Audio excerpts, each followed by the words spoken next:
Hey folks, this is ioEther and we're back with some more World of Tanks. As you can see, this is Mayo. He is in his WZ-111G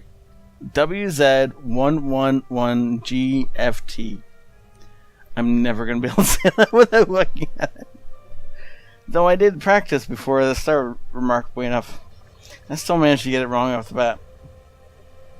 He's platooned up with Magica? I'm sorry if I butchered that in Tatin Tat. This is tier 10 game on Glacier. I've butchered those names, I'm sure. I'm so sorry for any names I've managed to butcher. It's just what happens. I'm so sorry. I'm bad with names. We all know this. Ooh, nice shot. That is the way you open a game with 800 damage to poor T-54. Have no recourse except to accept it, use his repair kit, and hopefully get out of there before he got shot anymore. Which I think he managed to do. So yeah, that's a great opening to a game. I feel like there was something important I was supposed to tell you guys, but I don't know what it is, so we're just gonna ignore it and continue onwards. So from this position, he can overwatch a lot of this ridgeline. The problem exists with things like that Object 430, which aren't only gonna stick their turrets up above the ridgeline in order to fire, and they're not really gonna come over the ridgeline. So he needs soft sides to shoot at, because he's never going to pen the turret of that Object 430. He may be able to put a nice HE round into the 430's turret and, you know, piss him off that way, but he's never going to be able to pen it. This 54 he might be able to pen if he hits in the right angle. Come on, 54, just sit there a little bit. No idea if that went through or not. If the 54 was still sitting there with his turret turned sideways, it's possible that shot went through. He's pushing over this way to reinforce his friend. He's got a shot on the low. Nope, shot on T-54 did not go in. His Conqueror buddy is going to go down here, unfortunately. But payback is going to happen a little bit as we get this great shot into the low, and it's probably going to go down due to our platoon mate in the middle in the lightweight. No, maybe not. I expected the lightweight to take it down by now. Looks like the lightweight wasn't able to get the shot off, and unfortunately neither will we be able to, unless the low is dumb enough to come back around that corner. Which I should kind of hope he wouldn't be. Looks like the T-54 is coming down, but not far enough. Oh no, the LTTB took out the T-54. And so now it is only Mayo left in this platoon. T-54 does come all the way down the hill. Unfortunately, we were not able to get the shot on him. Looks like a shot on the lightweight was almost available. Or the LTTB, sorry. LTTB is gonna make the same mistake. Unfortunately, not able to connect the shot. That's an issue. It's going to be an issue. So, okay, well, reloading, trying this again. As he somehow bounces his shot from the 430 to hit him square in the side, he does connect with the Batchet, rolling really low. Yeah, that was almost 100 points low. I mean, it's not going to change the course of history or anything, but yeah, like those shots be on point, right, for average damage done. Oh, come on. Yes. So he goes ahead and takes out the Giant Panther 2, or takes it down low enough it can get taken out by the 140. The 140 is trying to do battle over there. Unfortunately, he gets flanked and taken out. That Object 430 is pushed up far enough that we're going to have a shot on him in a second.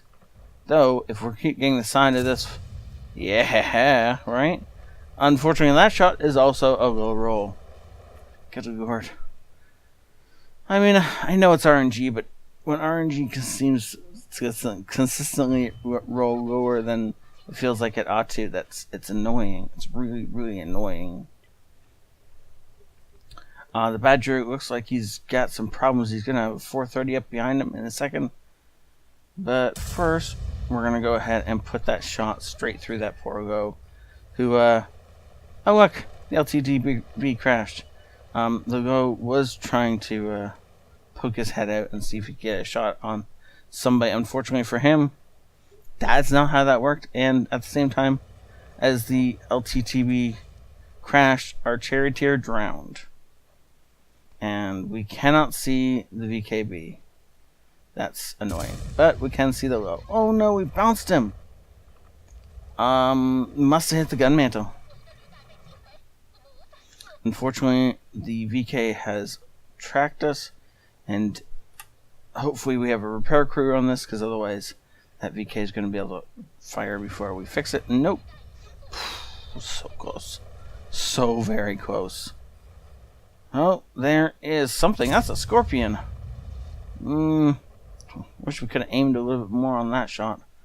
Unfortunately, Scorpion is gonna not be there anymore. Seeing as 2 shots flew through where he was. Looks like Mayo is gonna put a shot up there, but unfortunately it does not connect. And the VK connects with us.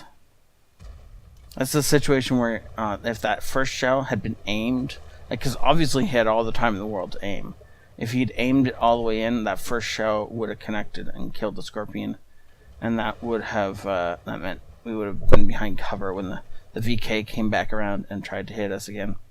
So that would have saved him about 500 health, which might be useful later on in the game. Definitely would be nice to have that 500 health right now, because that would mean so many things couldn't one-shot us. But right now, everything in here can one-shot us, so gotta be careful.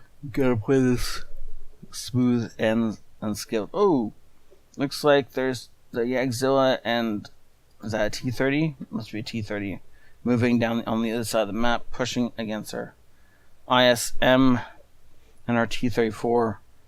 These guys are gonna have a hard time with this, especially if that T-54 doesn't move up.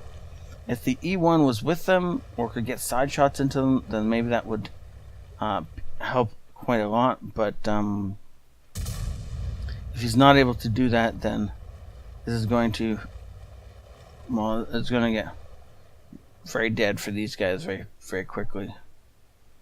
Badger was going to move up there for a second, but the Grill is actually moving up now. The Grill is on full health, and the VK has missed everybody, thankfully. I don't think, though, he's going to back into our line of fire for a little while. It's going to be a while before he gets to the point where we can shoot him. So that Grill is pretty much on his own for a bit. The Scorpion could be anywhere. I don't think we're spotted, and he fires another blind shot up where the Scorpion was before. I don't know why that Grill is hesitating. He really just needs to go around the corner, take the shot, and kill. Wait, is he firing HE? Or is that the Indian Panzer that went through him? I don't know. But we have found the Charioteer. So come around the corner. Charioteer's not paying attention, aiming all the way in. Getting a great shot, and takes up most of his health. And good. Charioteer apparently presses forward, which is not what I was expecting to happen. I was expecting the Charioteer to fall back. But if he wants to press forward, that's all good. HE goading up because, of course, everything now is, well, I wouldn't say everything is vulnerable to HE, but you definitely have a decent chance of penning everything with HE, with the exception of the Axilla. Everything else is nicely vulnerable. Obviously the turret of the T-30 not so much, but a side shot is possible from here anyway. Yagzilla's pushing up on that E1. I'm hesitant to say the E1 might be AFK. And if the E1 is AFK, that is going to go really not well for us. Scorpion has appeared again, except this time he's down on the ground for some reason and gets himself killed by the Grill. Hopefully without the grill taking any damage. I can't tell what the grill is at. Oh, good lord. Grill? Seriously? Apparently the grill got shot. Multiple times. It was on 1900 when the VK died. Only the Charioteer and the Scorpion have been over there, so he's got himself picked to death by the STRV or sat in front of the Scorpion for too many times. Great. He is loaded.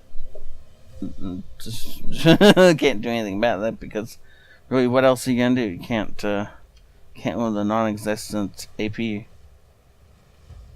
So he's gonna push up this hill. STRV takes out our Indian Panzer, and our grill is way over there, completely overextended. He's gonna get himself taken out in a few moments as well. We're speeding this up because I don't want this to take all day. These guys are gonna push in on us, and we're gonna take him out as they do. Or that's the plan anyway. There is the T-30. Don't hit the tracks. Nice job. Must have actually hit the tracks, but probably, you know what, it hit the drive wheel. That would have gone all the way through and not been absorbed by the tracks as much. And still managed to do a bunch of damage. Now that he's loaded, he's got to push forward a little bit so you can see this T-30. You're going to have to push forward a little bit so you can see this T-30. Go forward. Okay. You could go backwards too, but forward is the way you... No, don't knock over any trees. He knows you're here, but he doesn't know exactly where you are. And start knocking over trees, he'll know exactly where you are. But I think you need to push forward so that he could see through the trees. He'd see the T-30, then he could roll back, kill it, and then continue forward.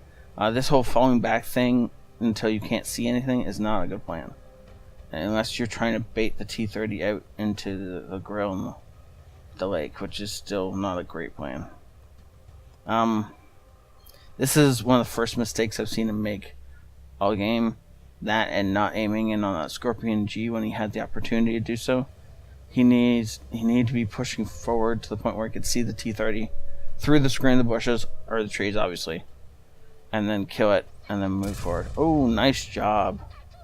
Goes ahead and auto aims on the T-30. That's a great way to get your tank aimed in at the right spot quickly enough.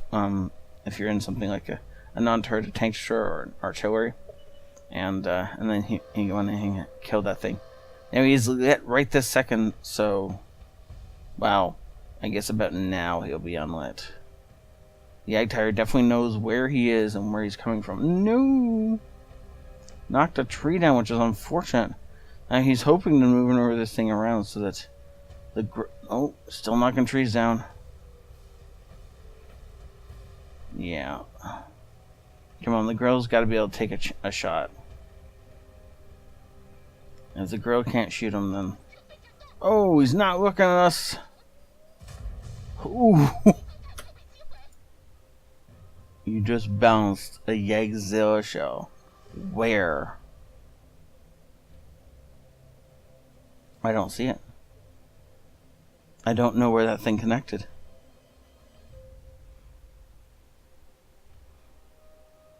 It's not that. That's not that. Apparently, it did not hit us. This thing's too covered in ice. Like, it can't be that. That's from the wrong angle. I don't know where it connected.